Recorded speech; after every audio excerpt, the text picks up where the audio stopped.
এই উপর থেকে ঢালবো। তো দেখো কত সুন্দর একটা ফেনা কিন্তু উপরে এই যে ভেসে উঠেছে, দেখো এই দেখো।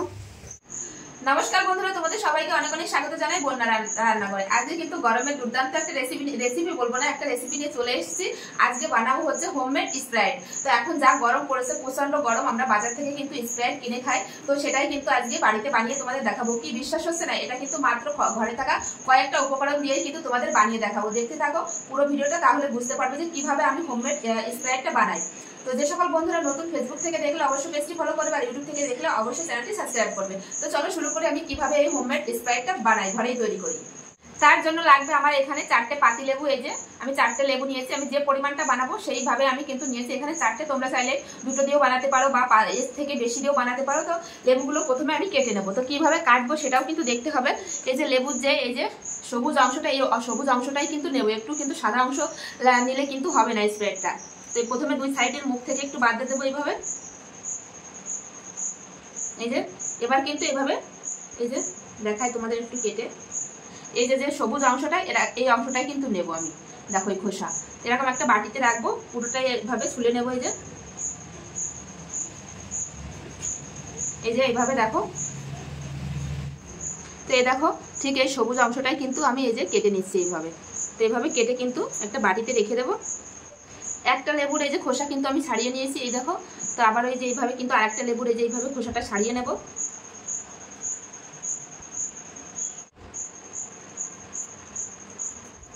একইভাবে কিন্তু আমি 4টে লেবুর এই যে খোসা ছাড়িয়ে নিয়েছি। এই লেবুটাও কিন্তু আমার কাজে লাগবে, এটা আমি ফেলে দেবো না। প্রথমে যে লেবুর এই যে খোসাগুলো আমি ছাড়িয়ে রেখেছি, এই লেবুর খোসার ভিতর দিয়ে দেবো সামান্য পরিমাণে একটু লবণ, আর দিয়ে দেবো চিনি 1 চামচ। তো দিয়ে এটা কিন্তু খুব সুন্দর করে এভাবে মিশিয়ে নেব। এটা কিন্তু এইভাবে রেখে দেবো আমি 1 ঘন্টার জন্য। এবার যে লেবুটা আমি যে খোসা ছাড়িয়ে রেখেছিলাম, এই লেবুটাও কিন্তু আমি কেটে নেব।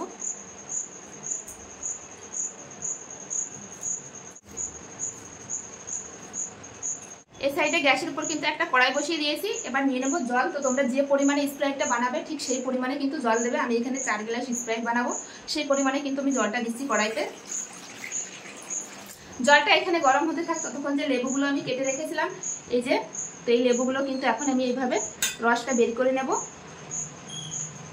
এইভাবে কিন্তু রসটা বের করে নেব আমি। জলটা কিন্তু গরম হয়ে গেছে, একদম কিন্তু টক দিয়ে ফুটিয়ে নিতে হবে না। এরকম কিন্তু একটু বুদবুদ ভাব আসলেই কিন্তু আমি গ্যাসটা বন্ধ করে দেবো। এর ভিতর দিয়ে দেবো আমি এখন 3 চামচ চিনি। তো মিষ্টিটা তোমাদের পছন্দ অনুযায়ী দেবে, যেহেতু আমি 4 গ্লাস বানাচ্ছি, এখানে 3 চামচ চিনি দিলেই কিন্তু হয়ে যাবে। তো তোমরা তোমাদের পছন্দ অনুযায়ী কিন্তু মিষ্টিটা দেবে।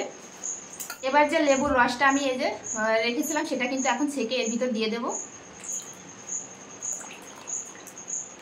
আর দিয়ে দেবো সামান্য পরিমাণ একটু লবণ। এখন কড়াইটা কিন্তু গ্যাসের উপর থেকে নামিয়ে কিন্তু পুরোপুরি ঠান্ডা করে নেব। কড়াই থেকে কিন্তু এই জলটা আমি এই যে একটা ছোট এরকম গামলার ভিতর ঢেলে নিয়েছি। আর পুরোপুরি কিন্তু ঠান্ডা করে নিতে হবে, একটু গরম থাকলে কিন্তু হবে না। আর যে লেবুর খোসাটা এই যে আমি চিনি আর লবণ দিয়ে মেখে রেখেছিলাম, এটা কিন্তু দেখো খুব সুন্দরভাবে কিন্তু চিনি আর লবণটা গলে গিয়েছে। আর এটাও কিন্তু একটু নরম হয়ে গেছে, দেখো দেখলেই তোমরা বুঝতে পারছো। তো এটা কিন্তু আমি এখন ছাঁকনির সাহায্যে কিন্তু ছেঁকে নেব। তো এই যে ছেঁকে নিয়েছি, এই দেখো। এবার স্প্রাইটটা তৈরি করে নেব। তো তোমরা কিন্তু ভিডিওটা কেটে কেটে দেখলে কিন্তু কিছুই বুঝতে পারবে না, পুরো ভিডিওটা দেখবে। তার জন্য কিন্তু যখন আমরা এই দোকান থেকে স্প্রাইটটা কিনে আনি, তখন যখন আমরা এই যে মুখটিটা খুলি, তখন কিন্তু একটা ফেনা ভাব আসে। তো সেই ফেনা ভাবটা আসে কিন্তু এই যে এখানে আমি নিয়েছি বেকিং পাউডার। তো এই সামান্য পরিমাণ, তো দেখো চামচের সাহায্যে কিন্তু এই যে সামান্য পরিমাণ একটু বেকিং পাউডার দিয়ে দেবো এই যে গ্লাসে। এই বেকিং পাউডারের জন্যই কিন্তু এই ফেনা ভাবটা আসে। এই যে গরম করে ঠান্ডা করে নিয়েছি এই জলটা, তো এই জল কিন্তু দিয়ে দেবো আমি।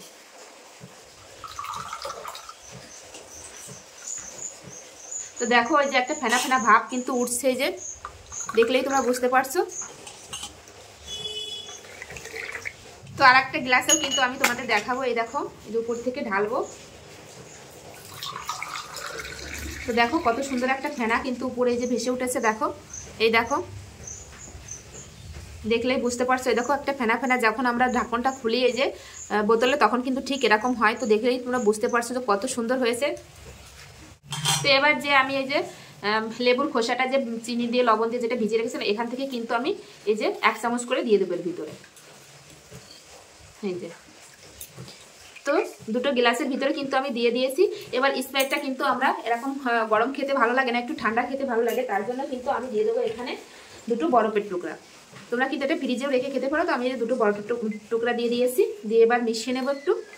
তো 2 গ্লাস তো আমি এইভাবে এই যে রেডি করে নিলাম। এখন কিন্তু এই যে একটা স্প্রাইটের আমি বোতল নিয়ে নিয়েছি, এই বোতলে কিন্তু ভরে আমি ফ্রিজে রেখে দেবো, যখন মন চাবে তখনই কিন্তু আমি খেতে পারবো। তো এরকম একটা বোতল কিন্তু নিয়ে নিয়েছি। এর ভিতরে দিয়ে দেবো আমি এই যে বেকিং পাউডার। তো বেকিং পাউডার নিয়ে নিয়েছি। এবার এর ভিতরে একটা কাপ বসিয়ে কিন্তু যেটুকু যে বাকি যেটুকু ছিল কিন্তু এটুকু কিন্তু আমি ঢেলে দেবো। তো এখন যে বাকি এই জলটুকু আছে, যে খোসার যে জলটা, সেটাও কিন্তু দিয়ে দেবো। এটা দিলে কিন্তু একটা ঝাঁঝালো ভাব আসে, যেমন স্প্রাইট খেলে কিন্তু একটা ঝাঁঝালো ভাব আসে না, তো এটা দিলে কিন্তু সেই ঝাঁঝালো ভাবটা আসবে। তো সবটাই কিন্তু আমি দিয়ে দিলাম, দিয়ে কিন্তু এইভাবে এখন মুখটিটা লাগিয়ে দেবো, দিয়ে কিন্তু এটা ফ্রিজে রেখে দেবো। যখন ইচ্ছে হবে দেখো, এখন থেকে কিন্তু বোঝা যাচ্ছে, এরকম ঝাঁকি দিলে দেখো এই যে উপরে কিন্তু সেই একটা ফেনা প্রযুক্ত ভাব কিন্তু আসছে। তো এটা কিন্তু আমি রেখে দেবো ফ্রিজে। তো যখনই মন চাবে তখন কিন্তু আমি বের করে খেতে পারবো। তো দেখলেই তো বন্ধুরা কত সহজ এই হোমমেড স্প্রাইট বানানো। তো বাড়িতে থাকা উপকরণ মাত্র 2 থেকে 3টি উপকরণ দিয়ে কিন্তু তোমরা এই স্প্রাইটটা বানিয়ে নিতে পারবে বন্ধুরা।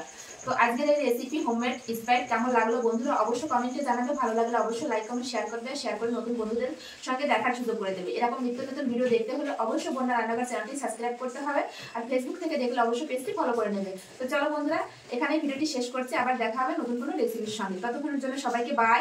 আর দেখো স্প্রাইটটা দেখো এখনই কিন্তু এই যে ফেনাযুক্ত ভাব কিন্তু উপরে ভেসে উঠেছে। তো এটা রেখে দেবো। কেমন লাগলো আজকে রেসিপিটা কমেন্ট করতে কিন্তু ভুলবে না। তো চলো বাই।